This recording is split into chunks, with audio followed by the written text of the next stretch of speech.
Some women dream of summer vacations and carefree photos.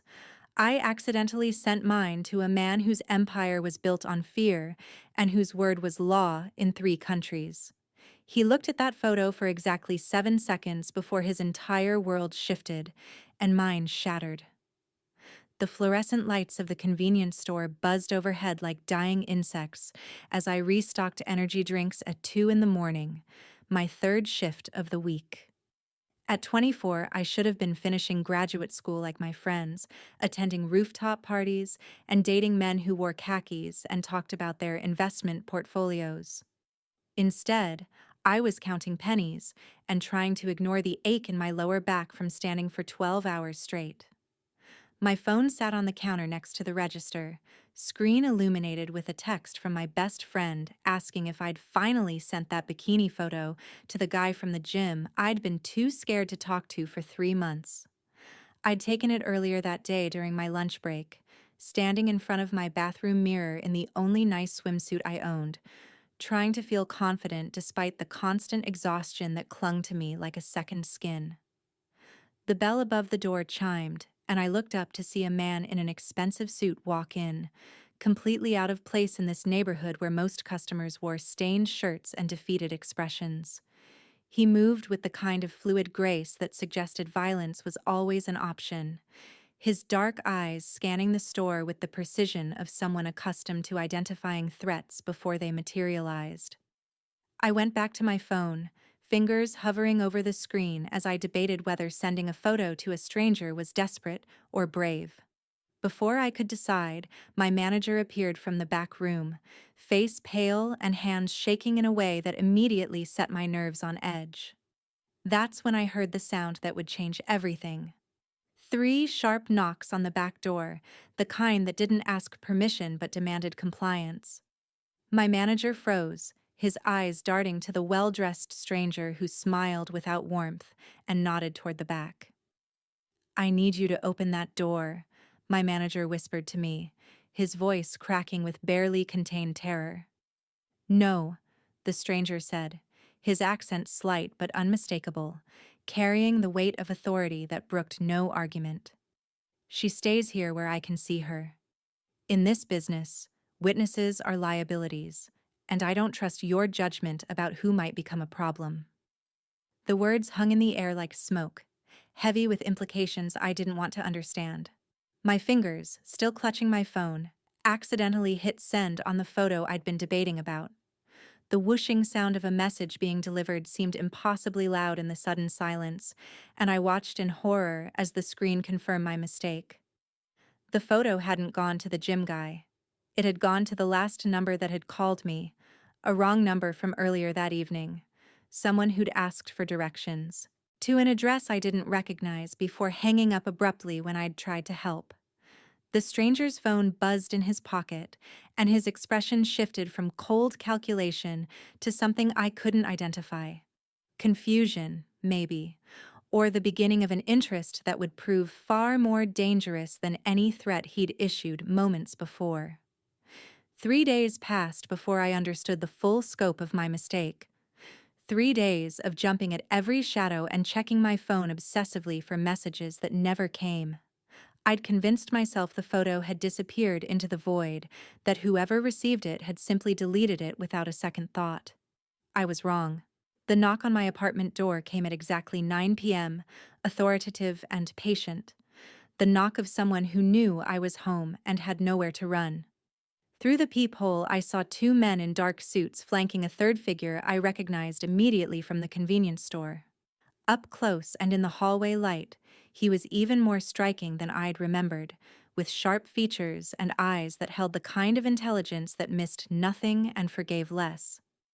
"My name is James," he said when I cracked the door open without removing the chain.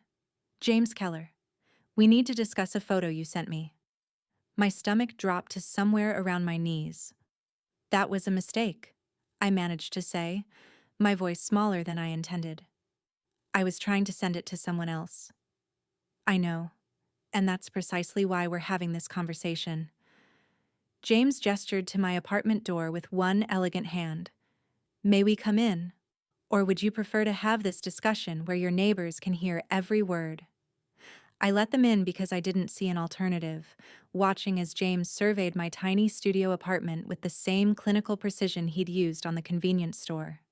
His eyes lingered on the textbooks stacked on my desk, the rejection letters from graduate programs I couldn't afford pinned to my corkboard, the general air of someone treading water while dreaming of shores they'd never reach. You work 3 jobs, he observed, settling into my only chair without invitation. Convenience store, coffee shop, and tutoring high school students in mathematics. Your rent is overdue by 6 weeks. You have exactly $300 in your checking account, and you're one emergency away from complete financial collapse. The accuracy of his assessment made my skin crawl. How do you know all that? I make it my business to understand people who accidentally enter my life, especially when they send me photos that suggest a level of vulnerability I find intriguing. James crossed his legs, perfectly at ease in my space. Tell me, why were you trying to send that photo to someone else? That's none of your business. Everything about you became my business the moment you involved yourself in my affairs, however accidentally. His expression remained neutral, but something in his tone suggested genuine curiosity rather than threat. I'm offering you a chance to explain yourself before I decide what to do about this situation. I told him about the gym guy, about my friend's encouragement to take a risk, about the pathetic desperation of a woman so tired and lonely that sending a swimsuit photo to a stranger felt like the most exciting thing she'd done in months. James listened without interruption, his dark eyes never leaving my face. When I finished, he pulled out his phone and showed me the photo in question. You have excellent bone structure, he said matter-of-factly, as if discussing the weather. And you photograph well despite the obvious exhaustion in your eyes. But what interests me most is what you were wearing around your neck. I looked closer at the screen and felt my blood turn to ice. Around my neck in the photo was a necklace my grandmother had given me before she died, an antique piece with a distinctive jade pendant that apparently meant something to this man I didn't know. That pendant belonged to my family, James continued quietly. It was stolen 15 years ago during a robbery that resulted in my uncle's death. Where did you get it? From my grandmother, I said, my mind racing through possibilities I didn't want to consider. She said it was a gift from someone she helped during the war, a woman who'd fled her country with nothing but the clothes on her back and a handful of jewelry she'd sewn into her coat lining. James stood abruptly and moved to my window, his shoulders tense in a way that suggested emotion barely contained beneath a carefully maintained surface. My aunt, he said, his voice carrying the weight of old grief. She fled during the war with my cousins, started over in a country that treated them like threats to be managed rather than refugees to be helped. Your grandmother must have been one of the few people who showed her kindness. The realization that I was wearing something that connected me to this dangerous stranger's family history made the room feel smaller, the air thicker. I can give it back, I offered. If it means that much to you, I understand. No. James turned from the window, his expression shifting into something that looked almost like respect. My aunt wanted it to go to someone who understood sacrifice and dignity despite difficult circumstances. It seems she chose well. He moved closer, close enough that I could smell his cologne, something expensive that probably cost more than my monthly rent. But this changes things between us. How? Before tonight, you were simply a woman who accidentally sent me an intriguing photo. Now you're connected to my family history, to a debt of gratitude my aunt never had the chance to repay. James reached out and touched the pendant with careful fingers, his expression softening in a way that made him look younger, more human. In my world, such connections matter. They create obligations and opportunities in equal measure. I don't want to be obligated to you, I said, taking a step back from his proximity. I don't want to be part of whatever world you live in. Too late for that. James replied, his voice gentle but implacable. The moment you sent that photo, the moment I saw that pendant around your neck, you became part of my world whether you wanted it or not. His hand dropped from the necklace to rest against my collarbone, warm and possessive. From now on, you're mine. The words should have terrified me, and they did, but they also sent an unexpected thrill through my exhausted body. This beautiful, dangerous man was claiming me like I was something precious, something worth protecting, and despite every logical reason to run, part of me wanted to lean into that claim. What does that mean? It means I'm going to pay your rent and your debts. It means you're going to quit 2 of your 3 jobs and focus on finishing your education. His thumb traced along my jaw with surprising gentleness. It means that anyone who tries to hurt you will answer to me, and it means you'll belong to me in ways you don't yet understand. I should have said no, should have demanded he leave my apartment and never contact me again, should have recognized this for what it was, a powerful man deciding to possess something that caught his interest. Instead, I found myself asking the question that had been burning in my mind since he'd walked into the convenience store 3 days earlier. What exactly do you do? James smiled, and it was sharp as broken glass. I run an organization that operates in the spaces between legal and illegal, helping people who can't get help through official channels. Some call it crime. I call it necessary services for those the system has failed. And before you ask, yes, I've done terrible things. Yes, people fear me for good reason.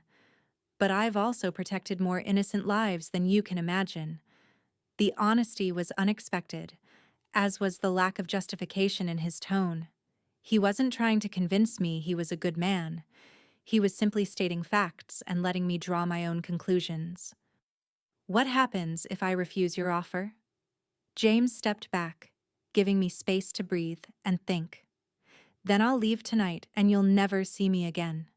Your debts will remain your burden. Your exhaustion will continue until it breaks you. And someday you'll wonder what your life might have been if you'd taken a risk. His dark eyes held mine with uncomfortable intensity. But I don't think you'll refuse. I don't think you want to. He was right, and we both knew it. Standing in my cramped apartment with this stranger who somehow knew everything about me, I felt something shift inside my chest. The desperate woman who'd taken that photo had wanted to feel desired, to feel seen, to feel like she mattered to someone. James was offering all of that and more, wrapped in danger and moral ambiguity that should have repelled me, but instead felt like the first honest thing anyone had offered in years. 1 week later, I sat in a lecture hall I could suddenly afford, surrounded by students whose parents paid their tuition without thinking twice about the cost. My apartment was paid up for 6 months. My student loans had been mysteriously restructured with terms that didn't feel like financial strangulation. I'd quit the convenience store and the coffee shop, keeping only my tutoring job because I genuinely enjoyed helping kids understand mathematics.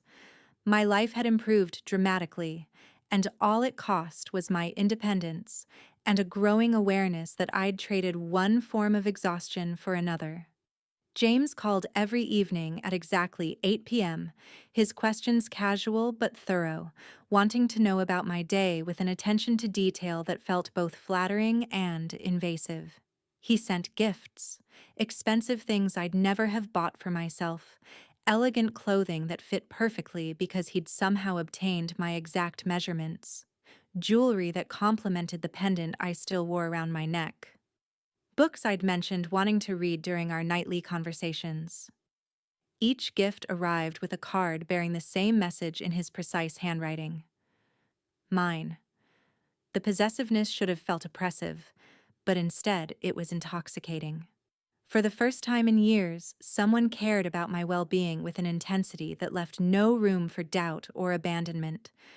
The problem was, I still didn't fully understand who James really was, or what being his meant beyond financial security and nightly phone calls. That changed when he invited me to dinner at his home, a sprawling estate outside the city limits that looked like something from a magazine spread. The security presence was subtle but unmistakable. Men in well-cut suits positioned at strategic points throughout the grounds, their eyes tracking my approach with professional assessment. James met me at the door wearing dark slacks and a white shirt with the sleeves rolled up, looking more relaxed than I'd ever seen him. "Welcome," he said, his hand finding the small of my back with familiar ease as he guided me inside. "I wanted you to see where I live, to understand the full scope of what you've agreed to." The interior was stunning, all clean lines and expensive art, the kind of home that spoke of wealth accumulated over generations rather than sudden criminal proceeds. He led me through corridors lined with photographs, and I paused at one showing a younger James standing beside an elderly woman whose eyes held the same sharp intelligence as her nephew. "Your aunt?" "Yes, taken a year before she died." He moved closer, his shoulder brushing mine. "She would have liked you. I think you remind me of her, actually. The same stubborn dignity, the same refusal to be diminished by circumstances beyond your control." We ate dinner in a dining room that could have seated 20 but felt intimate with just the two of us at one end of the long table. The food was incredible, prepared by a chef who understood the difference between expensive and actually good, and the wine probably cost more than my old monthly grocery budget. James talked about his family's history, about the war that had scattered them across continents, about the way his father had rebuilt their fortune through a combination of legitimate business and activities that existed in legal gray areas. "I inherited an empire," he said quietly, his fingers toying with his wine glass. "And with it came responsibilities to people who depend on our organization for protection, for opportunities, for justice when the official systems fail them. I don't apologize for what I do, but I also don't pretend it makes me a hero." "You see yourself as necessary," I observed, "like a doctor who has to cut people open to save their lives." James smiled, and it reached his eyes for the first time since I'd met him. "Exactly that. Sometimes healing requires methods that look like harm to outside observers. I run my organization with rules designed to minimize unnecessary suffering, but I won't pretend we don't cause pain." The honesty was both refreshing and disturbing. He wasn't trying to seduce me with romanticized versions of his work. He was showing me the reality and trusting me to handle it.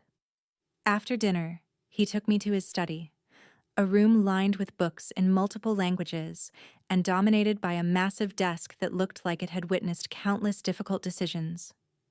"This is where I work when I'm home," he explained, "where I make the choices that affect hundreds of lives across multiple countries.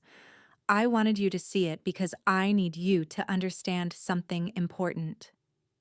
He moved to stand directly in front of me, his hands coming up to frame my face with surprising gentleness.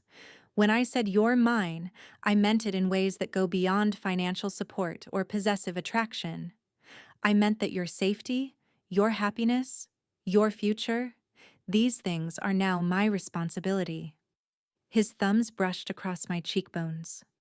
"But it also means you become a target for my enemies, a weakness they'll try to exploit." "Are you saying I'm in danger?" "I'm saying you were always in danger," James replied. "Working yourself to death for poverty wages, one accident away from complete ruin. That's its own form of violence. At least with me, the threats are visible, and I have the resources to counter them." It was a twisted kind of logic, but it made sense in a way I didn't want to acknowledge. He was right that my old life had been slowly killing me through exhaustion and hopelessness. This new life might be dangerous, but at least it offered possibilities beyond survival. "I need to know something," I said, meeting his dark eyes directly. "Why me? Why not any of the dozens of women who probably throw themselves at you constantly?" James was quiet for a long moment, his expression thoughtful. "Because you didn't throw yourself at me. Because that photo was an accident, a moment of vulnerability you didn't intend to share, which made it more honest than any calculated seduction. His hands slid from my face to my shoulders, his grip firm but not painful. And because when I saw you wearing my aunt's pendant, I felt something I haven't felt in years. A sense that the universe occasionally arranges things that seem like coincidence, but might actually be fate. I don't believe in fate.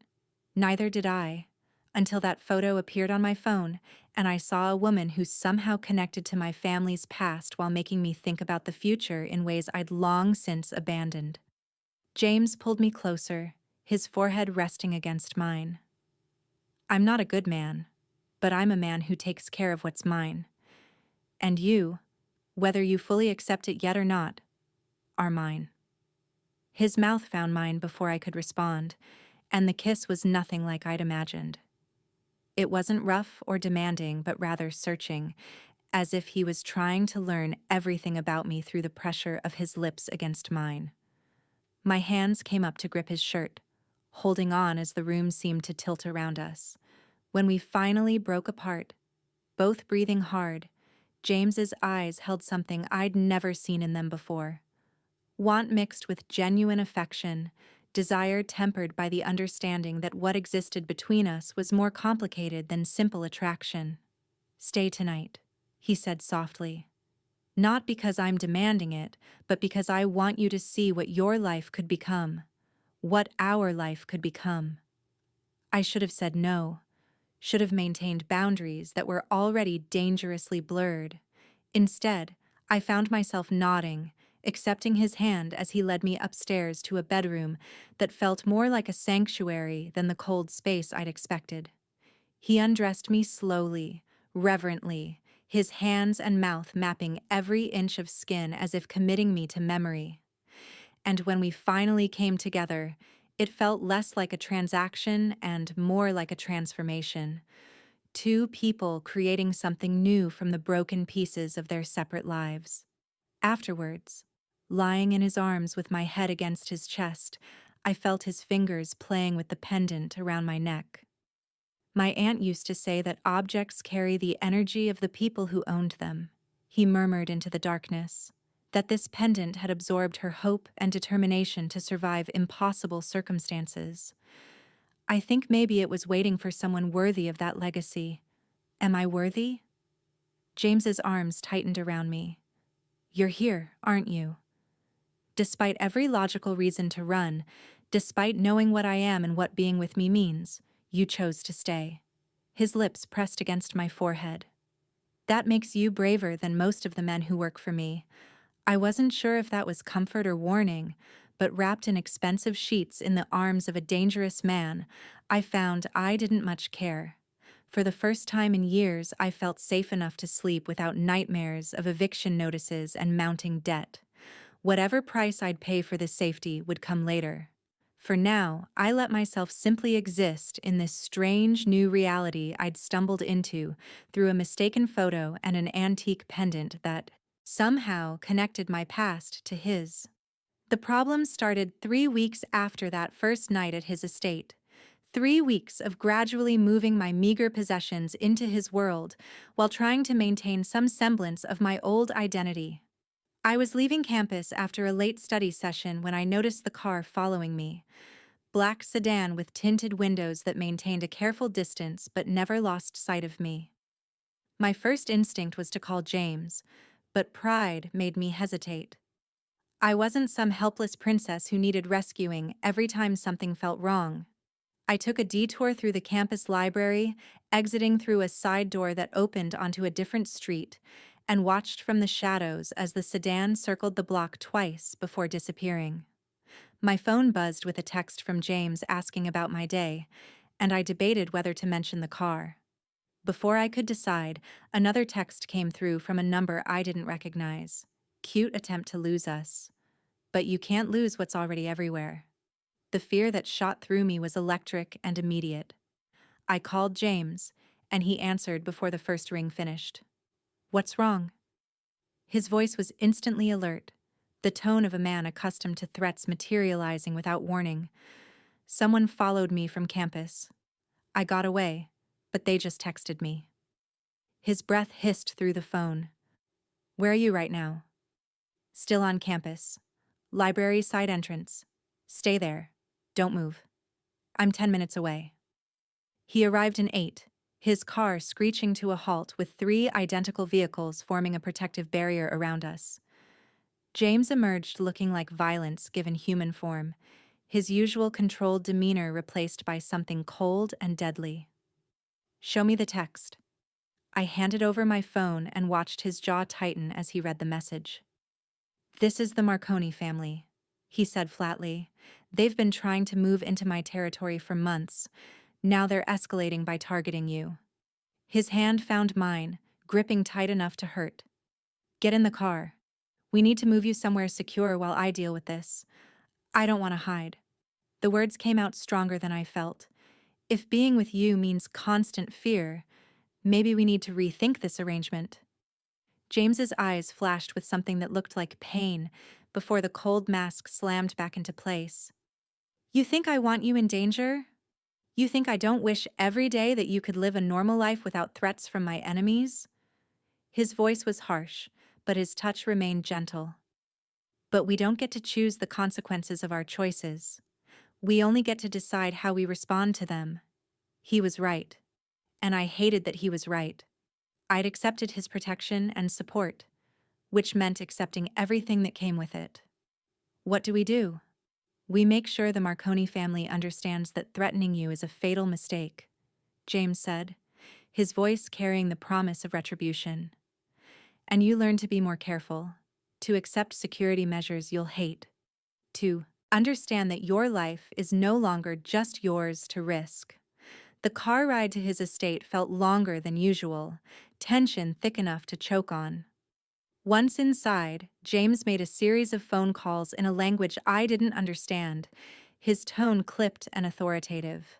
I watched from the doorway of his study as he transformed from the man who kissed me goodnight into the leader who commanded an empire built on fear and respect.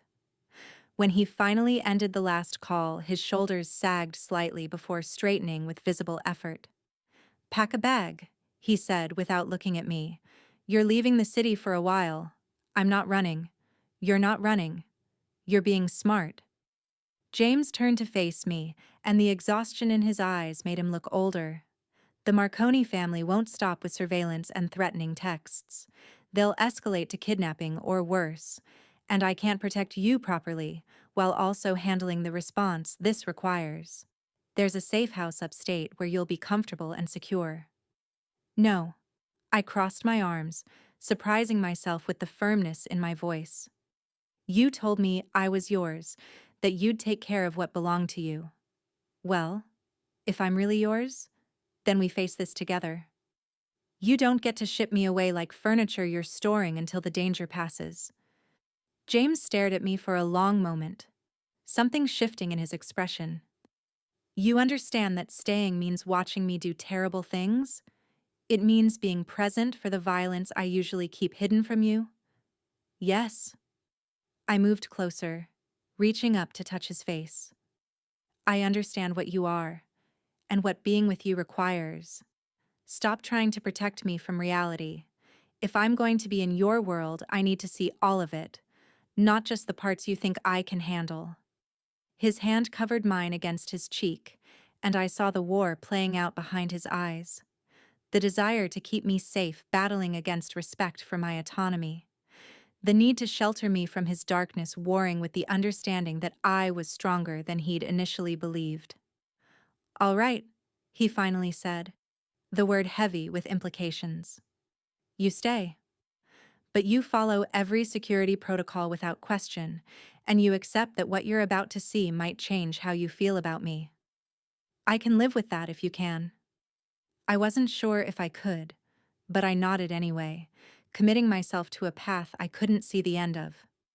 That night, James held a meeting in the same dining room where we'd shared our first meal weeks earlier. The table was full now. Men and a few women whose faces bore the marks of hard lives and harder choices, all of them treating James with a respect that bordered on reverence. I sat beside him, silent and observant, trying to understand the dynamics of an organization that operated outside the laws that governed normal society. The Marconi family has made their intentions clear, James began, his voice carrying easily through the room. They want to use fear and intimidation to force us out of territories we've held for 2 decades.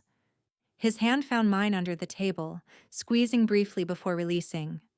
They've made their biggest mistake by targeting someone under my personal protection. The woman across from me, lean and dangerous with scars that told stories of violence survived, spoke up. What are your orders? James was quiet for a moment, his thumb rubbing circles on my knee in what might have been unconscious comfort-seeking. We hit their drug distribution network simultaneously across all 5 locations. We seize their product and their cash, and we make sure every dealer working for them understands the cost of serving the Marconi family. His voice remained calm, as if discussing business forecasts rather than criminal activity. No unnecessary casualties, but anyone who resists forfeits their right to mercy. The meeting continued with logistics and assignments, people volunteering for roles in an operation that would devastate their rivals' infrastructure. I listened, horrified and fascinated in equal measure, understanding for the first time the scope of James's power and the brutal efficiency with which he wielded it. When everyone finally filed out, James turned to me with an expression I couldn't quite read. Having second thoughts? Yes, I admitted. But I'm still here. That's something, he said, pulling me closer. Most people would have run by now, or at least started looking for exits. The fact that you're still here, still willing to understand rather than just judge, it means more than you know. Over the next 3 days, I watched James orchestrate a response that was both calculated and devastating. The Marconi family's operations crumbled under coordinated attacks that seemed to happen everywhere at once. Their dealers arrested or disappeared, their product vanished, their cash flow dried up.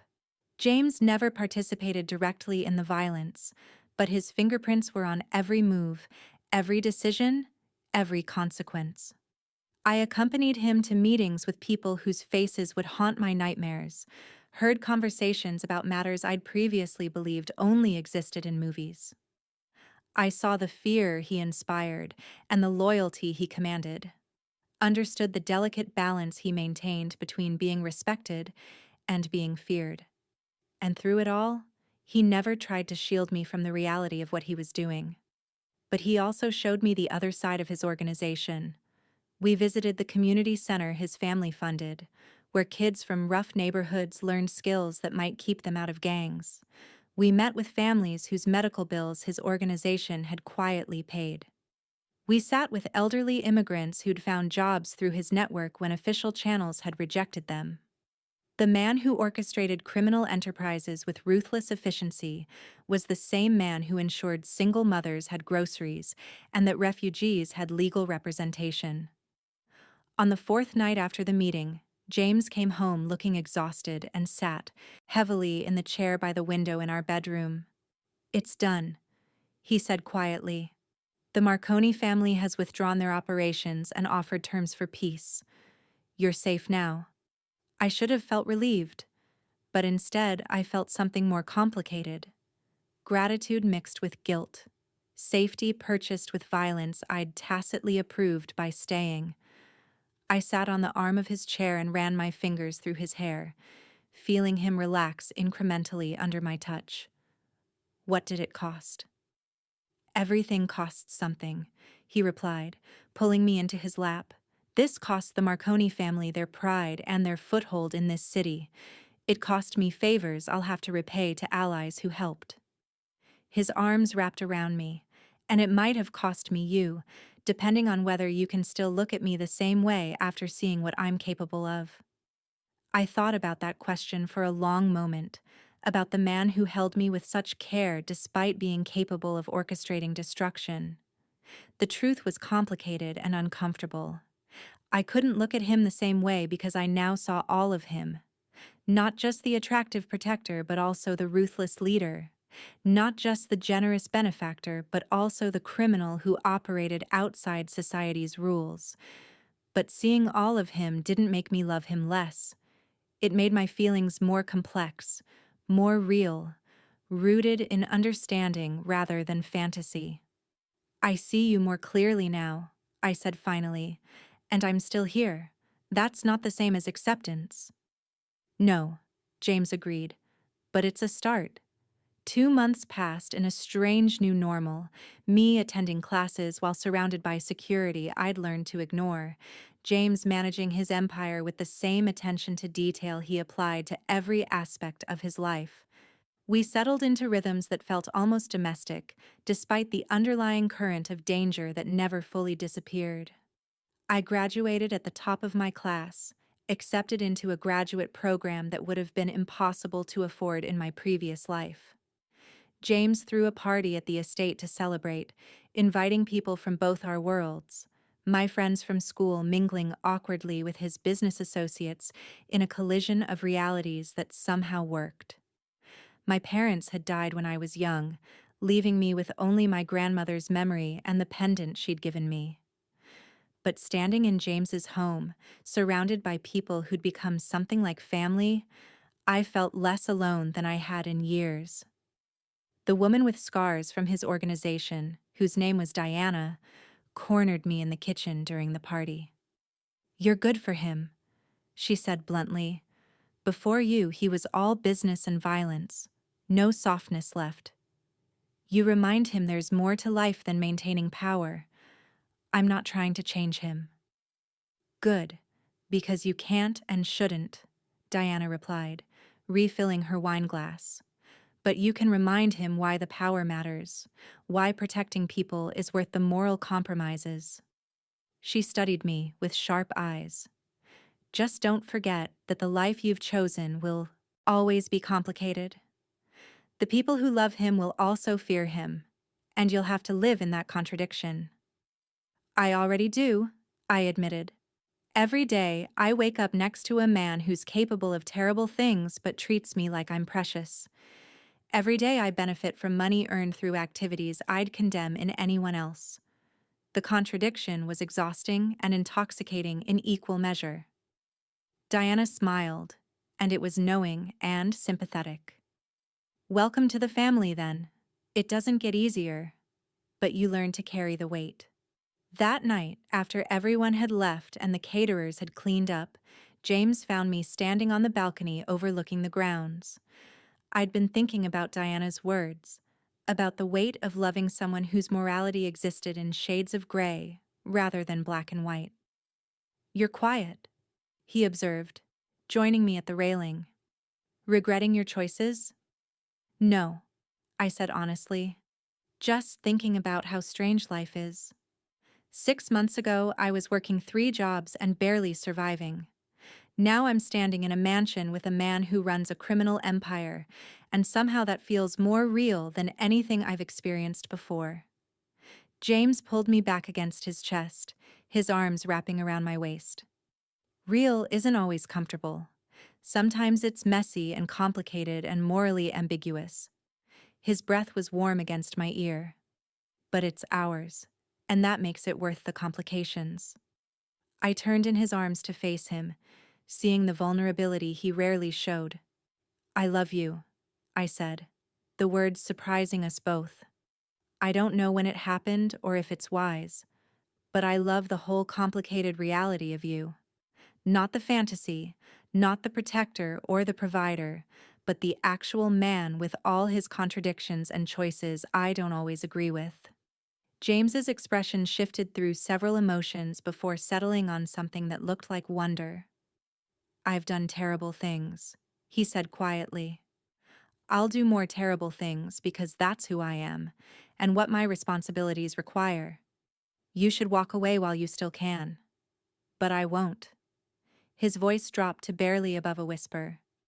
"I won't let you walk away because I'm selfish enough to want you despite knowing I'll drag you into darkness. I love you too, and I'm sorry for it, because you deserve better than what I can offer." "I don't want better. I want real," I replied, reaching up to frame his face with my hands. I want the man who saved me from drowning in poverty and exhaustion. I want the man who shows his aunt's refugee pendant the respect it deserves. I want the man who protects his community even while operating outside the law. All of you, not just the easy parts. His kiss was desperate and tender, a contradiction like everything else about us. When we finally pulled apart, he rested his forehead against mine, and I felt the tremor in his hands where they gripped my waist. "I'll try to be worthy of that," he promised. "I'll try to be the man you see when you look at me, even if I'm not sure that man actually exists." "He exists," I assured him. "I've seen him every day since you walked into that convenience store. He's just wrapped in layers of protection and violence that most people never look past." We stood there on the balcony as the night deepened around us, two people who'd found each other through accident and coincidence, who'd chosen each other despite every logical reason to walk away. The future stretched ahead uncertain and complicated, full of dangers I couldn't predict, and moral compromises I'd have to live with. But for the first time since my grandmother died, I felt like I'd found where I belonged, not in the mansion or the wealth or the security, but in the arms of a man who saw me completely and loved me anyway. Whatever came next, we'd face it together, building something real from the broken pieces of our separate pasts. The pendant around my neck felt warm against my skin, as if my grandmother's hope and determination had indeed soaked into the metal, waiting all these years to connect me to a man whose family had known the same struggles, the same survival against impossible odds. Some things that look like mistakes turn out to be exactly where you're supposed to end up. That photo, sent to the wrong number in a moment of exhausted desperation, had led me here. To love and danger and a future I couldn't have imagined, but somehow couldn't imagine living without. James's arms tightened around me as a cool breeze swept across the balcony, and I leaned into his warmth, accepting everything that came with it. The complications, the contradictions, the beautiful, terrible reality of loving a man whose empire was built on fear, but whose heart, somehow, had made space for me. "From now on, you're mine," he'd said that first night. And I'd become his, not through coercion, but through choice. Not through naivety, but through clear-eyed understanding of exactly who he was and what being his meant. The cost was high, paid in moral ambiguity and constant awareness of danger. But the alternative had been slow death through exhaustion and hopelessness. At least this way, I was fully alive, even if that life existed in shades of gray that would have horrified my younger self. The woman who'd taken that bikini photo had wanted to feel seen, to matter to someone. James had seen me completely, had made me matter in ways both wonderful and terrible. And I'd chosen to see him just as completely, to accept the whole truth of him rather than retreating into comfortable ignorance. That choice, made in a cramped apartment while wearing his aunt's pendant around my neck, had transformed both our lives. We stood together on that balcony as stars appeared overhead, two people building something that couldn't be defined by conventional categories, something that existed in the space between legal and illegal, between moral and immoral, between protection and possession. It wasn't simple. It wasn't easy. But it was ours, forged from accident and choice and the stubborn determination to see each other clearly. And somehow, against all logic and expectation, it was exactly where we both needed to be. The empire would continue, the dangers would persist, the moral compromises would mount. But we'd face all of it together. A queen who'd stumbled into her throne and a king whose crown was heavy with responsibilities he'd never asked for. Building something beautiful and terrible from the ruins of our separate pasts, one complicated choice at a time.